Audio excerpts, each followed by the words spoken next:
em đừng bùm màn có báo đi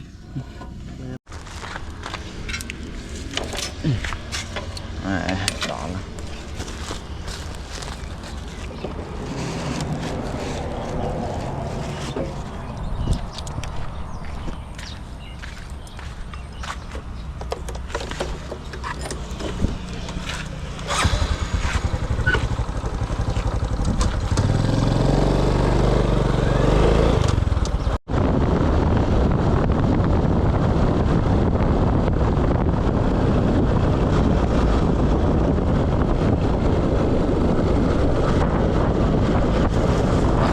tôi tay nào nè lời dùng màu lụi màu kia đây ngày đây lên mà prắc từ đây ba mà prắc ơi mò hàng plong cổ vậy này em dương toàn đang tha lật phò vì mấy thế tại dương đò ta xạ đi lên cho môi núi sro ngày đây mà mặt dương bay nè bài học bay xin ok chụp nè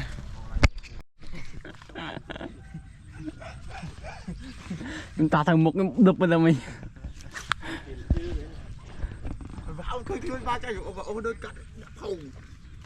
em cặp free hả châu thăng mà hay đã đập nó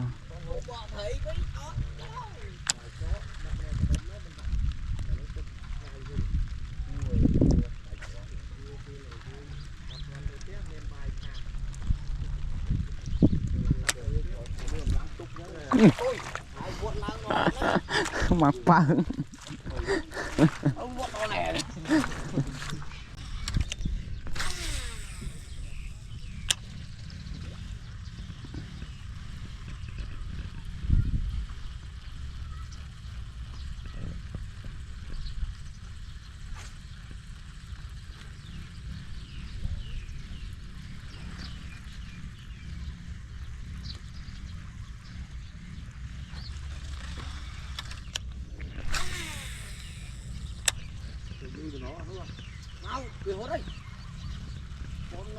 trôi ở ham không nồi phần nồi cả mặt trong hai lạ màu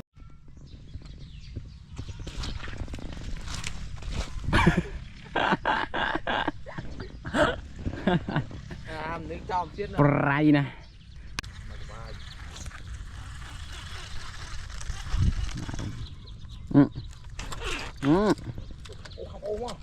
ai bị ấu thế ôi mình cơn năng này trâu rồi đạm màu bay pui ta đạm màu trâu trời ta em fly kid ok wow hay đã đập mà tập nơi cho mày ná khinh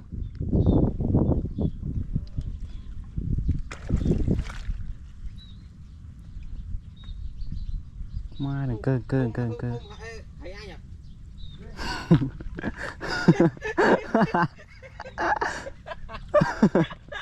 mà mình lắm qua thấy rồi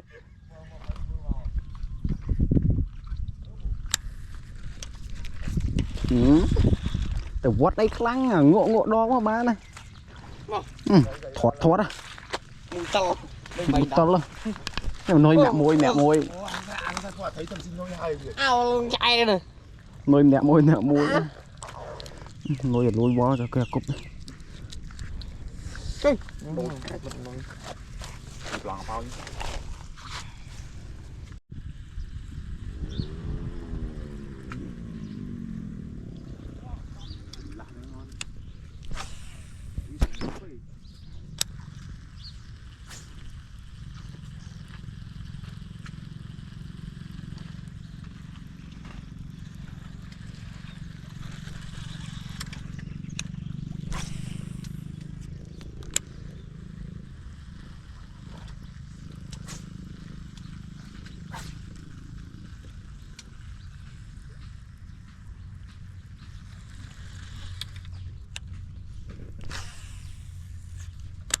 cục kháng lạnh đánh nồi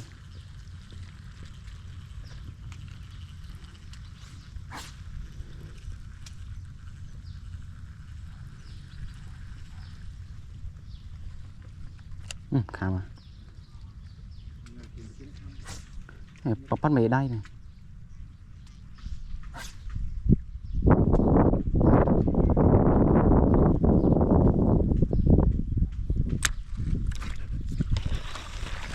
nồi môi tray pi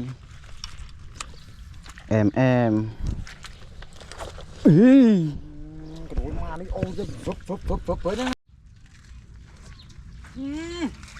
Ô mua ơi xua của mình ăn chứ rồi cùng là vọt chó nó ăn thấy của mình tô đó tô mua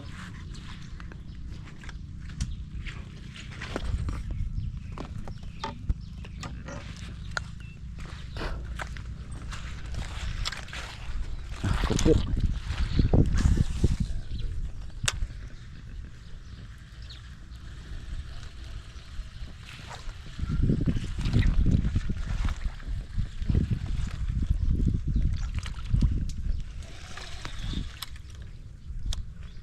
bảy snap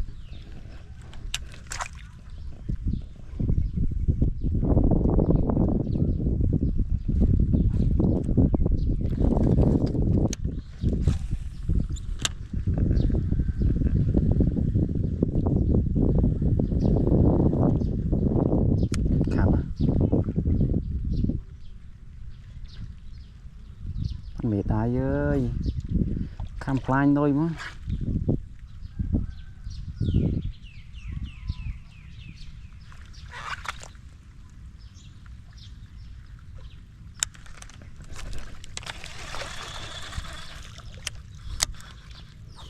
em sẽ kia nó fly ok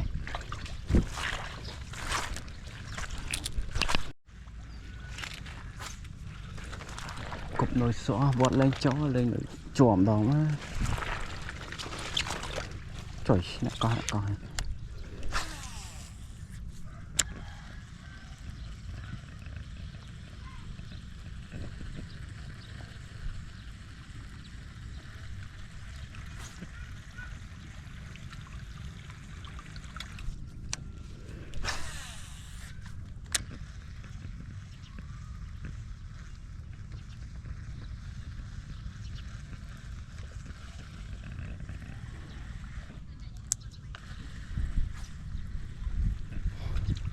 dạ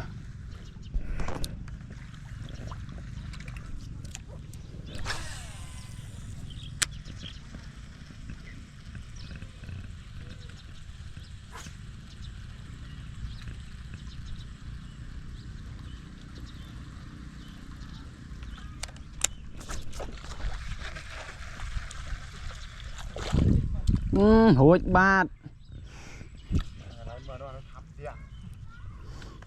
phải cho vậy vọt chết đo lên á bảo lên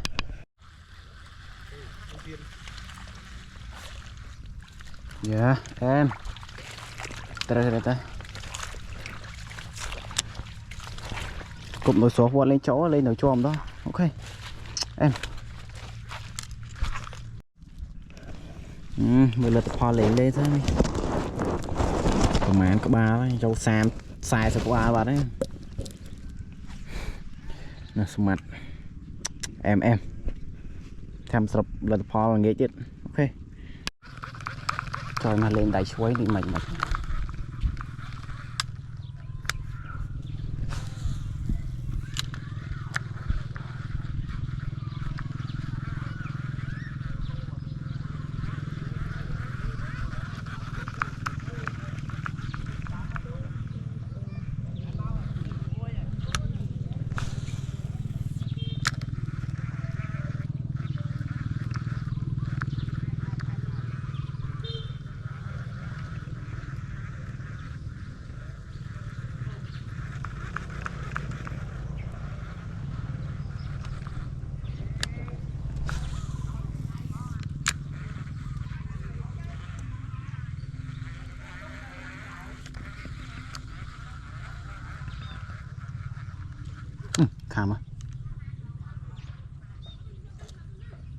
khám cài chứ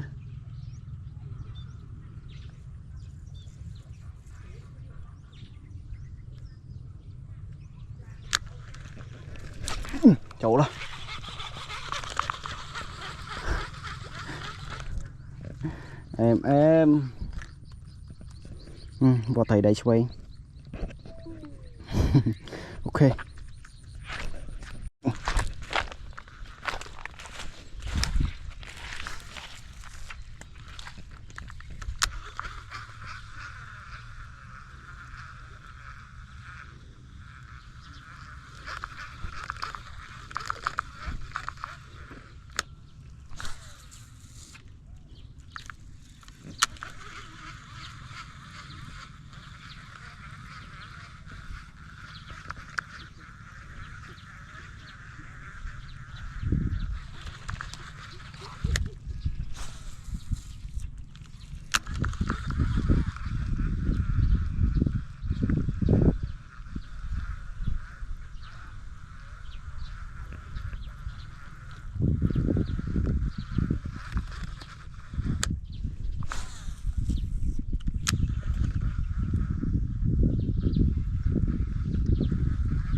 Thảm à.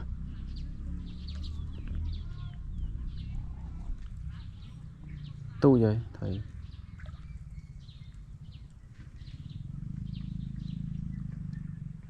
Nồi thúng nữa đó.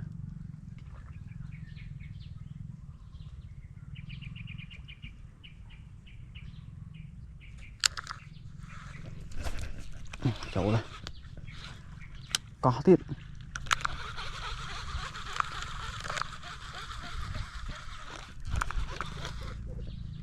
Nè em nồi môi trái pi.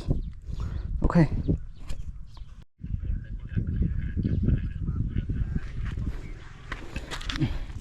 Là bài to.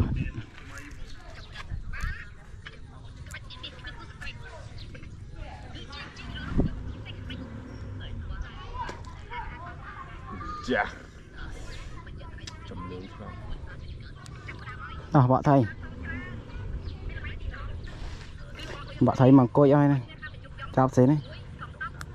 Cái xong lá này. Không có điểm em. Có điểm.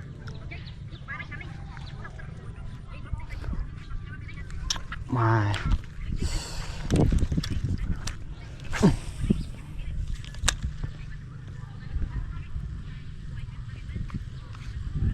nó khui cái pan này. Khui nó thật vui rồi bọn nó. Rồi cho khui làm một hàng một đá.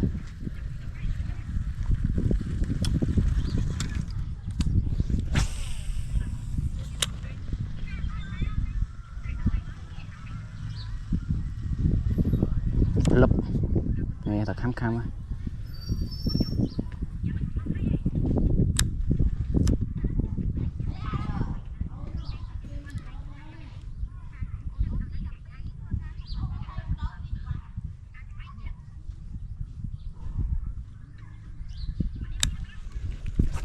Chỗ đó thùng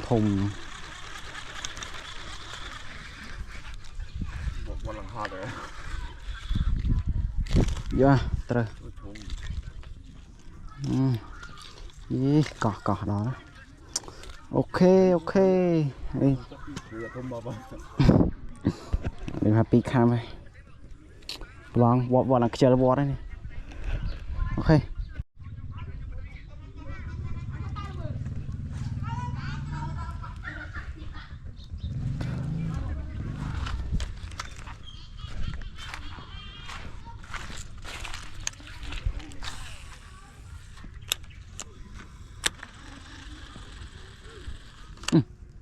Đã mặc xài thức ham đó.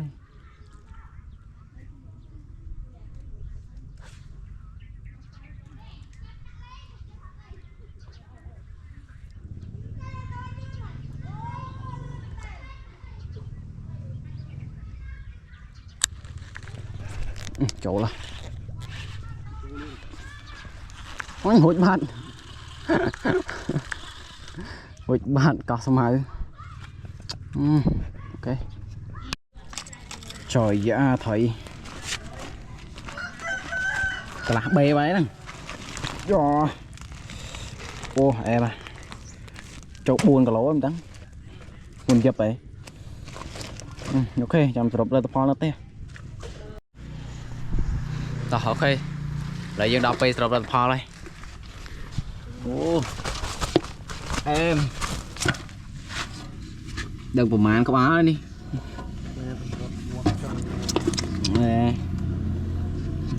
บวชมาช่างได้ได้นะ